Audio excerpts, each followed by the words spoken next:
From Chiang Mai, Thailand, here's an experiential report from a cooking school. Today, I visited Smile Organic Farm Cooking School. With a Google Maps rating of 4.9, 476 reviews, and ranked third out of 208 food and drink establishments in Chiang Mai on TripAdvisor, this is a highly regarded cooking school. This cooking school has a really interesting setup. 5 categories are offered: curry, stir-fry, soup, salad, and dessert, and participants choose one dish from each category to cook themselves. The curry category covers everything from making the paste from scratch to finishing the dish, giving you a truly authentic experience. Spring rolls are also part of the session. You roll them yourself, and the instructor takes care of the deep frying. There are 2 course options: a half-day course, 5 hours, and the full-day course, 7 hours. The half-day course covers curry, stir-fry, soup, and spring rolls, while the full-day course adds salad and dessert. In the morning, the school's shuttle van comes to pick you up at your hotel. Today's tour was a wonderfully international group: 3 Japanese, a Swiss couple, 3 Australians, 1 French, 2 Canadians, and an Indian couple. Truly a multicultural gathering. That said, only the 3 of us Japanese participants signed up for the full-day course. The other 10 joined a half-day course. The school is about a 45-minute drive from Chiang Mai's old city, near the San Kamphaeng hot springs. On the way, we stopped at a local market to see and learn about the ingredients used in Thai cooking. One of my companions picked up a khao soy kit at the market, a single box containing everything from the noodles to the soup base, enough for 1 to 2 people for around 400 yen. It's a perfect souvenir for making authentic khao soy easily at home. Before cooking begins, the instructor gives a basic cooking demonstration, showing how to handle the wok, control the heat to prevent burning, and use the spatula and other tools. The fundamentals of Thai cooking, all in one go. After the demo, students take turns stepping up and trying the wok themselves. Looking back, this was probably more than just practice. It may have been the instructor's way of quietly assessing who might need extra support during the actual cooking session. After the basic practice, we toured the organic herb garden attached to the school. We saw, touched, cut, and smelled lemongrass, galanga, basil, chili peppers, and other herbs and vegetables essential to Thai cooking. For example, galanga, called ka in Thai, is a relative of ginger, but larger and lighter in color. It's always used in tom yum and tom kha soups. Lemongrass, or takrai, is used by the stem and is equally essential in these aromatic soups. Kaffir lime, with its distinctively wrinkled skin, is used both in its peel and leaves to add fragrance to curry paste. Here, we didn't just smell the herbs, we actually bit into them to taste. The refreshing citrusy note of lemongrass, the sharp kick of galanga, experiencing the ingredients firsthand before cooking with them was genuinely valuable. Before cooking starts, the instructor runs through one more important preparation. Holding up the course pamphlet, they go around and ask each participant what they'd like to make. Everyone first writes their nickname in a notebook, which the instructor collects. This is partly a practical touch. Participants come from all kinds of countries, and some names can be tricky to pronounce. Using a nickname makes it easy for everyone. Then, calling out each nickname in turn, the instructor asks, "Which curry would you like? What stir-fry are you making?" confirming each person's choices category by category. What struck me about this process is that the school genuinely understands that every participant has their own dish they want to try. Rather than teaching the same fixed menu to everyone, they let each person choose based on their own interests. With everyone's choices confirmed, cooking begins.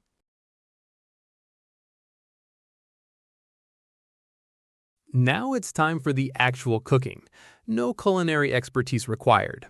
All the ingredients are prepared and ready to go, so there's no need to select or prep anything yourself. All you have to do is chop, fry, and simmer. Throughout the session, the instructor calls out step-by-step instructions while demonstrating each move. Seasonings like fish sauce and soy sauce are brought directly to each person's station at just the right moment. So rather than working at your own pace, everyone moves together in sync. Even first-timers won't feel left behind. The first dish I made was Pad Thai, Thailand's famous stir-fried rice noodles. The key is the Pad Thai sauce, made by combining fish sauce, soy sauce, oyster sauce, tamarind sauce, and palm sugar to create that distinctive sweet and sour flavor. Rice noodles, chicken, tofu, bean sprouts, chives, and egg are stir-fried together in sequence, with bean sprouts and chives added at the end. It's a relatively approachable dish, which is why we started with it. In between, we also got to roll spring rolls, a fun little extra. The filling was a stir-fry of chicken, bean sprouts, carrot, glass noodles, and chives, placed on the wrapper and rolled up. The instructor handles the frying, so you get to enjoy the finished result safely. With the pad thai complete, it was time for the first taste. Freshly made, right off the wok. There really is something special about food that's just been cooked. And eating something you made yourself, that's a completely different feeling from ordering it at a restaurant. Even if it's not perfectly plated, the satisfaction of having made it yourself seems to make everything taste better. Next up, curry. We started by making the green curry paste from scratch. Sitting cross-legged on the floor, we ground the herbs using a stone mortar and pestle, fresh green chilies, shallots, garlic, galanga, lemongrass, kaffir lime peel, turmeric, cumin seeds, coriander seeds, adding them one by one and pounding everything together. A blender would do this in seconds, but we were told that grinding by hand releases more of the aromatics. Doing it yourself, you quickly realize it's serious physical work. It gave me a real appreciation for how much effort goes into traditional Thai home cooking. With the paste ready, we heated oil in the wok and added paste along with a small amount of coconut cream, simmering until fragrant. Then we added the chicken and stir-fried it, followed by the remaining coconut cream, fish sauce, palm sugar, eggplant, and carrot, and cooked everything together. Sweet basil leaves, kaffir lime leaves, and red chilies were added at the end. The result was a rich, aromatic green curry. Just the smell of it was enough to make your mouth water. I went with green curry, but others in the group made red curry, banang curry, and more. The instructor also explained the differences in heat between the curries. Green curry uses fresh chilies, so you feel the heat immediately on your tongue. Red curry uses dry chilies, so the heat builds gradually at the back of the throat. Banang curry, which includes roasted peanuts, is milder and less spicy by comparison. It was fascinating to learn that the same chili can feel so different depending on whether it's fresh or dried. Then came Tom Kha Gai, a coconut milk chicken soup.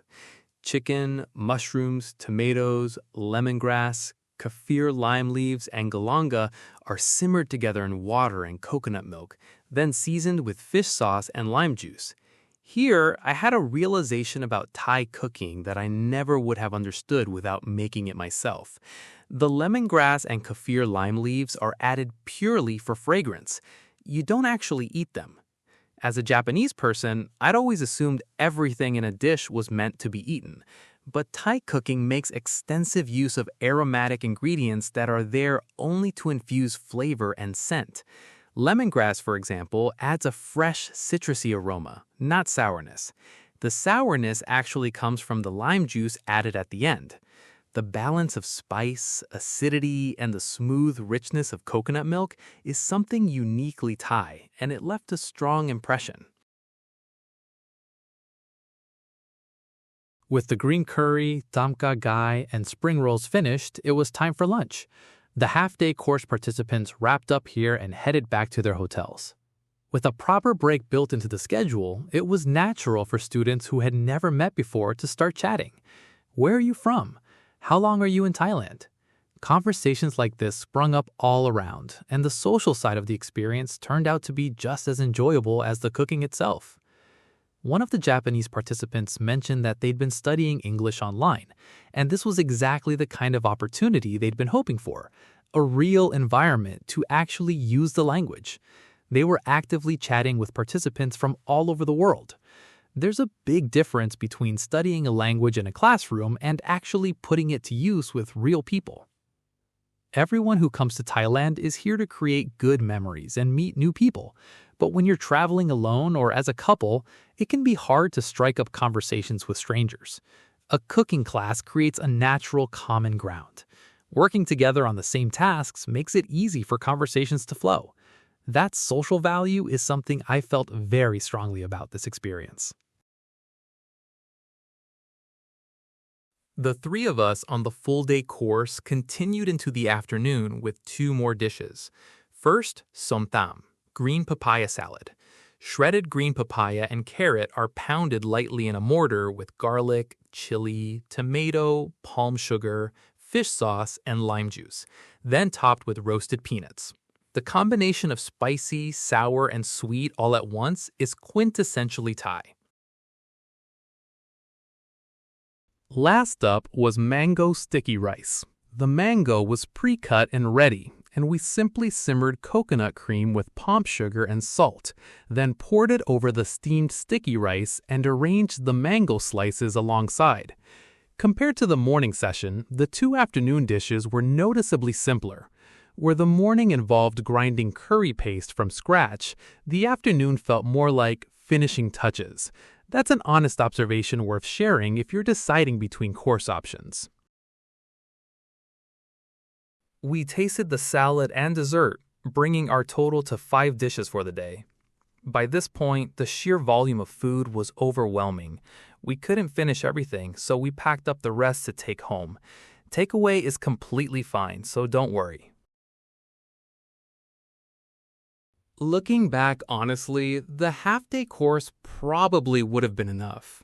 That said, beyond the cooking itself, there's real value in the time the school creates for travelers from around the world to connect naturally.